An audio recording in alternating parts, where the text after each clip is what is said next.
What we're talking about today, if you guys have been with us last week and then several weeks before, we started off on this series that I want to go through for the entire summer, which is OTNT. Again, slide should be right here next week. That is talking about the Old Testament and the New Testament, right? So we're talking about the entire scope of the Bible, how it all fits together, what all these individual stories have to do with each other, and what it has to do with me today. It's kind of our goal. And there's a bunch of reasons that I think that's a really important thing to do. The biggest thing is that my guess is for a lot of us, we read the Bible and it turns into either memorization, where it's like, okay, remember the story. I don't know why, but just trust me. Remember the story, remember this verse, remember the psalm, whatever. Or it's remember it for the next Sunday. Like Sundays are self-enclosed sort of a thing. And that defeats the point. The point of the Bible is supposed to be about understanding who we are and where we came from and who God is and why he put us on this earth and what's our function in our life. And those are the questions that we should be asking by understanding what the Bible is and what the Bible is saying. So that said, I mean, like I think a big thing for us is asking questions. Is that I think that as we can ask questions, that as we can ask questions of the text, ask questions of God, I kind of feel like if we're not asking questions, I'm not sure that we're actually thinking about it that hard. So I think questions are really where it all starts. So these passages that we're talking about are so rich and so complex that we can ask hundreds and hundreds of questions. So I really want to encourage you guys, like on Wednesday and beyond, ask those questions either internally or externally, because I think that's a great way that we kind of start wrestling with those things. And Caleb said Magic Johnson. Thank you, Caleb. The key that we've talked about previously in understanding the Bible, which, hang on, let me grab one of these Bibles that are right over here. I just grabbed the first one that I found. So the key to what the heck is this thing? To understanding the Bible is understanding what the Bible is. And we talked about this several weeks ago, but it's this idea that like the Bible's not a novel. I hope you guys know that. It's not a how-to book. It's literally 66 different books written by 30 different people over thousands of years. There's books of poetry, there's books of prophecy, there's books of history, there's books of myth, there's all these kind of books. And we can't, once we start trying to force the Bible to be something that it's not, we're injecting our own, perspective into it, and we're not letting it be what it is and what it's designed to do. Like, remember, this is an ancient text. I mean, like, we're reading Genesis right now, and Genesis was written probably 3,000 years ago, and it was like narrated, like they spoke it. It was oral tradition, like 6,000 to 7,000 years ago. So it's like understanding an ancient text takes a little bit of work sometimes. So just as a brief refresher, we'll talk about this in a second, but like Genesis specifically is the style that it's written. We call it a myth, a true myth, not meaning that it's fake or that it's a fairy tale or that it's a fable or anything like that, but meaning that the point is not the details. The point is not about dates and times. Much more important is the who and the why. Genesis's goal is for us to understand who God is and why he did what he did and how we got where we are, which, remember, Genesis was written to the people or dictated to the people who were in slavery in Egypt. So that's the people that this is designed for. So we need to think the way that they would think in some ways. So, as we talked about already, we've been through Genesis 1 through 3. So we talked about, obviously, creation, and God again and again and again, as he was creating things, he said, and God said, and it was good, and God said, and it was good, and God said, it was good. So we got this idea that everything that God was creating with his words, with his speaking, everything was good. And good means functional. Good means it was doing exactly what it was designed to do. Then he creates us. And we are also, in fact, we are very good. We are perfectly functional. That he creates man and woman, again, in his image, etc., etc. And then the very next chapter, chapter 3, the man and the woman decide to eat the apple. And I still think the biggest thing about eating the apple or the fruit or whatever is not whatever the fruit did to them. The biggest thing is for the first time something disobeyed. The first time in the history of anything, something didn't do what it was built to do. Something decided that it knew better. And the entire system broke. And I mean, God even uses the words that the ground is now cursed because of you. You broke this beautiful creation. And then the crazy thing is that from there is, you guys have probably heard the story of Cain and Abel, right? The first two born sons, actually one murders the other. The firstborn son murders the second-born son. And that happens in chapter 4. Then from there, the descent goes really fast. Like it even talks about there's this, it's this kind of obscure passage, I suppose, that this guy named Lamech says that he is Cain's grandson, I think it is. Hang on, let me check it out real quick since I'm talking about it. It says that Lamech is right. Oh, I lost him already.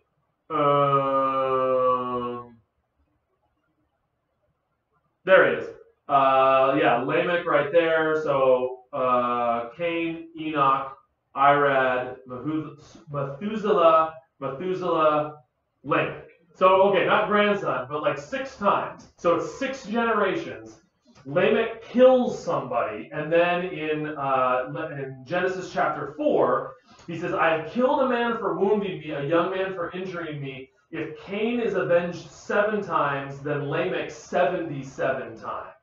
So basically what that means is we get this picture that within 6 generations, mankind is 11 times worse than Cain. Like if Cain was 7 times bad, then now they are 77 times bad. Like it's this idea, this picture of humanity that is so broken at this point. So that's what leads us to Genesis chapter 8, where we're going to kind of do, I'm going to read it off the screen because that gets a little confusing. So Genesis chapter 8, I'll put it right here for those of you that want to follow along. A fairly familiar story, I would assume. Oh, I can't read it. It's too small. Hold on. Let me start over again. Make it bigger, and then try it again. This is the account of Noah and his family. Noah was a righteous man, blameless among the people of his time, and he walked faithfully with God. Noah had 3 sons, Shem, Ham, and Japheth. Now the earth was corrupt in God's sight and was full of violence. God saw how corrupt the earth had become, for all the people on earth had corrupted their ways. So God said to Noah, I'm going to put an end to all people, for the earth is filled with violence because of them. I am surely going to destroy both them and the earth. So make yourself an ark of cypress wood. Make rooms in it and coat it with pitch inside and out. This is how you are to build it. The ark is to be about 300 cubits long, about 50 cubits wide, and about 30 cubits high. Make a roof for it, leaving below the roof an opening 1 cubit high all around. Put a door on the side of the ark and make lower, middle, and upper decks. I'm going to bring floodwaters on the earth to destroy all life under the heavens. Every creature that has the breath of life on it, everything on earth will perish. But I will establish my covenant with you, and you will enter the ark, you and your sons and your wife and your sons' wives with you. You are to bring into the ark 2 of all living creatures, male and female, to keep them alive with you. 2 of every kind of bird, of every kind of animal, of every kind of creature that moves along the ground will come to you to be kept alive. You are to take every kind of food that is to be eaten and store it away as food for you and for them. Noah did everything just as God commanded. So, again, familiar story. I think you guys have heard of this fellow named Noah. You guys know also probably the next part of the story, that obviously then they build the ark, the animals come 2 by 2, it starts raining, it rains for 40 days and for 40 nights, the floodwaters cover the entire earth. After 40 days, the rain stops. Noah sends out a bird, right? The bird comes back eventually, and then they're like, oh, or the bird doesn't come back, right? And then they're like, oh, good, so now we can finally get out of the boat. So they get out of the boat. God makes a rainbow to say, I will never do this again, etc., etc. So what's going on here? There's a lot there's a lot of questions, a lot of things that we can ask. The first one that I thought was interesting is that if we go back to that first verse in Genesis chapter 6, it gives this, well, it says, this is the account of Noah, and then it says in verse 11, now the earth was corrupt. So there's no time frame that is given, right? It's not 500 years from then, or in the year of whatever. It came about, there's no specific time, and it's because of the style, right? It's still that myth style about why. Second thing that I thought was really interesting is, remember the thing about the cubits, right? So God literally tells him exactly how big to build this ark. He says, build it, actually mine already translates it. But that one talks about like how many cubits long and feet wide and feet high, right? So actually my Bible has it a little bit different than this one. Says it should be 450 feet long. The other translation that I saw said about 547 feet long. It depends on how long a cubit actually is, because it sounds like a cubit was about the length of somebody's arm. Either way, let's just use these numbers. 547 feet long. Now, I don't know if you guys can picture how long that is. So that's like 2 football fields back to back. That's how long the ark was. Picture that. Feet wide, 91 feet wide. So that's like, how 91 feet, is that wider than the sanctuary? So picture, again, 2 football fields long and wider, that is 91 feet, and then 47 feet high. So again, picture me. So here I am. I'm 6 feet tall, right? So 47, that's what? 8 times me? Right? Did I do that math right? More than that. 6, 5, whatever. 47 feet high is pretty darn tall. If nothing else, this room, you can't see the ceiling, but most rooms are about 10 feet tall. So picture a 4-story building high by 2 football fields long by 91 feet wide. It's huge, right? It's a huge structure that he's building. So some of the people, and this is the interesting thing, is again, the point is not the details. The point is not, let me give you a scientific whatever about how this flood took place. The point is much more about the why. However, the people that say there is theoretically no way that this could have happened, a lot of scientists have proven otherwise, that if you took these specific dimensions and you found, and that's the other part too, nobody said you had to have a full-grown animal, right? It's not saying like find 2 full-grown elephants and 2 full-grown, hippos and they could have taken babies, right? 2 baby elephants would have worked just as well and been much smaller and cuter. Same thing with giraffes, all these massive creatures that we picture.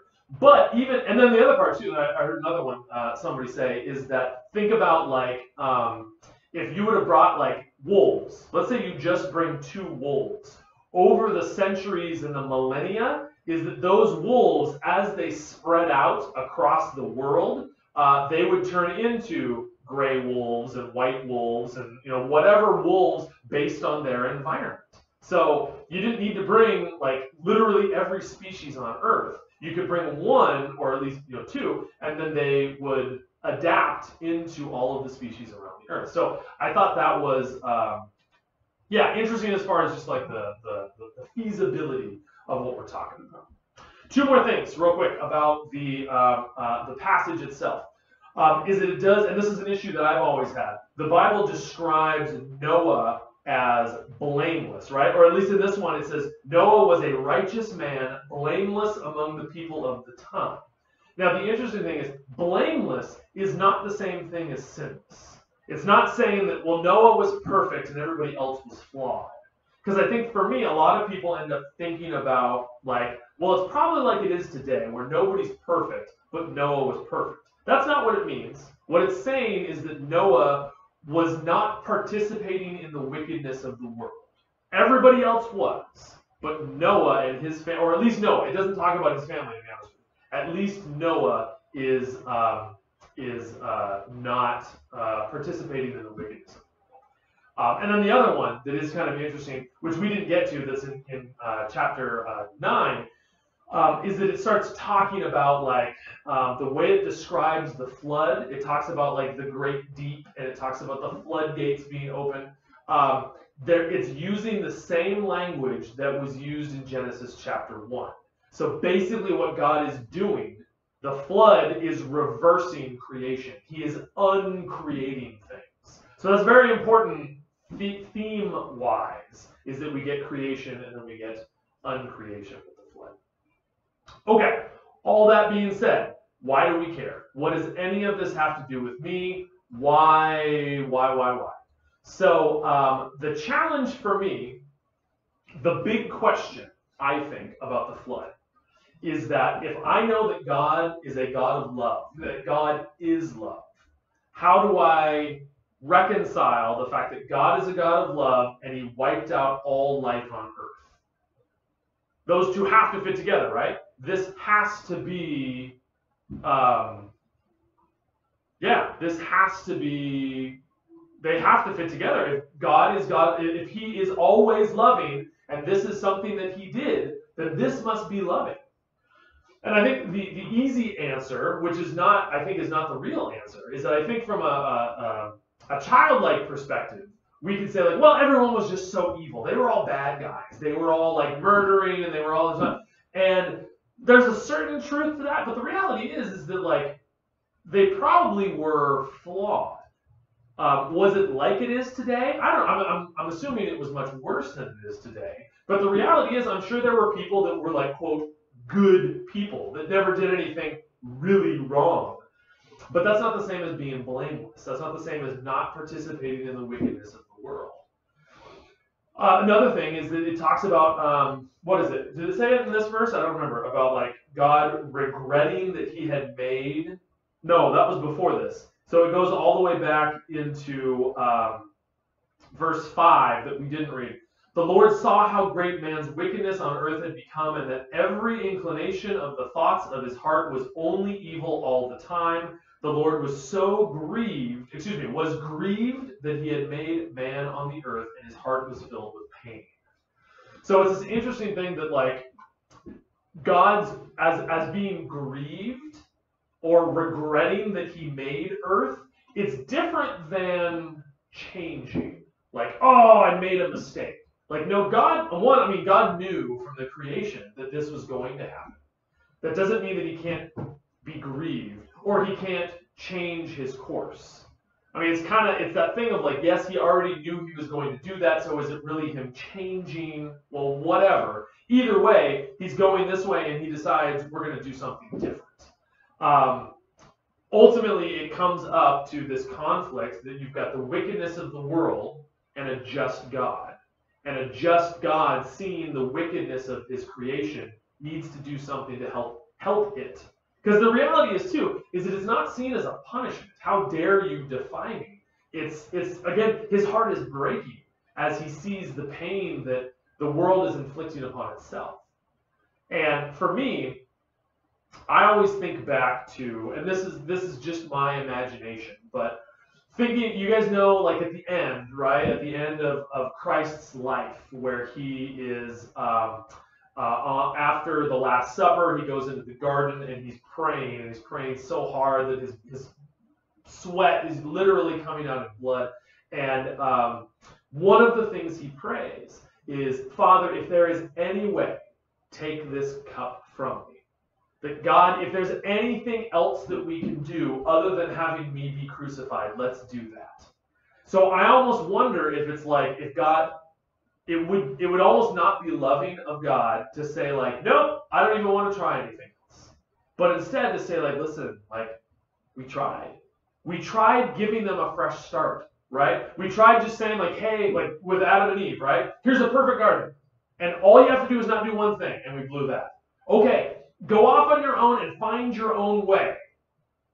We blew that. Okay, like here's a do-over. Let's start this whole thing over with just one good family, and we blew that. Let's raise up one nation, Israel, to tell the whole world how great I am. And that didn't work out. The only thing that was going to save us was going to be Christ on cross.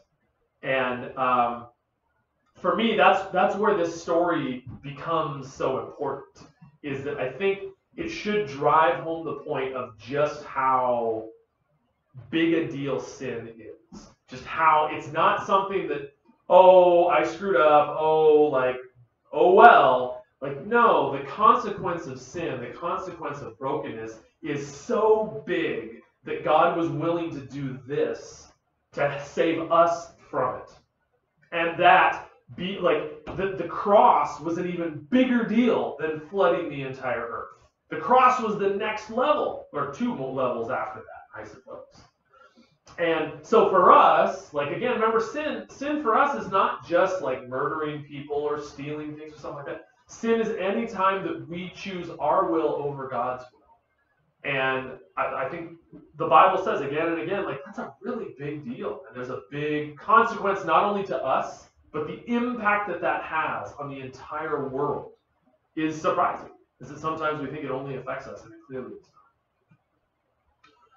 not. Okay, so let's leave that one there. We'll obviously continue the story next week, and then we'll talk about this more on Wednesday. Right now, it's 11, so let me pray for us. Then we can hop into the Zoom call if you guys want to hang out or talk or whatever. They're also doing communion right about now if you want to join the main church for that. So let me pray for us, and then off we go.